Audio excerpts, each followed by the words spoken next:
Awe nos arranca sali ku final ng di Copa Lito 2026.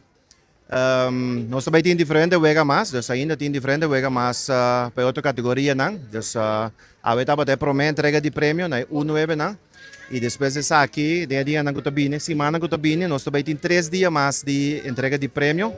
Naturalmente, para nós banco tá upgrade que nós para fazer aqui possível para nós funcionar por praticar e competir de deporte de futebol. Naturalmente, me temos danke na nos partner,就是Comissão de Futebol Juvenil, FFB, tour voluntário, mas importante mesmo.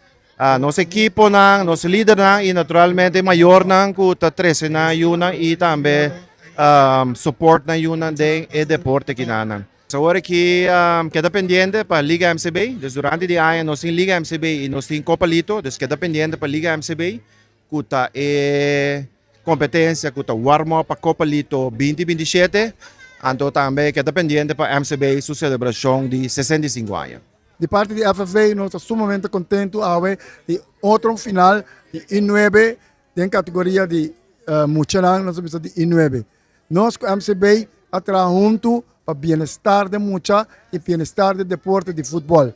E por conta conosco, para nós seguimos aí, para nós mira o benefício também que Mucharan tem e a satisfação não tem cara de Mucharan de na maior de coaching, antes aí tá assim nós hope satisfeito de nós mais força para brincar para Mucharan por vai dilante para so essa aí tá é meta de FFV. É categoria na meta que bebo é final de outra categoria meta que bebe para so meta lagalang mandese prensa também que dia para so tem mais final de mais categoria, então tem dia também que está entrega de prêmio total para toda outra categoria.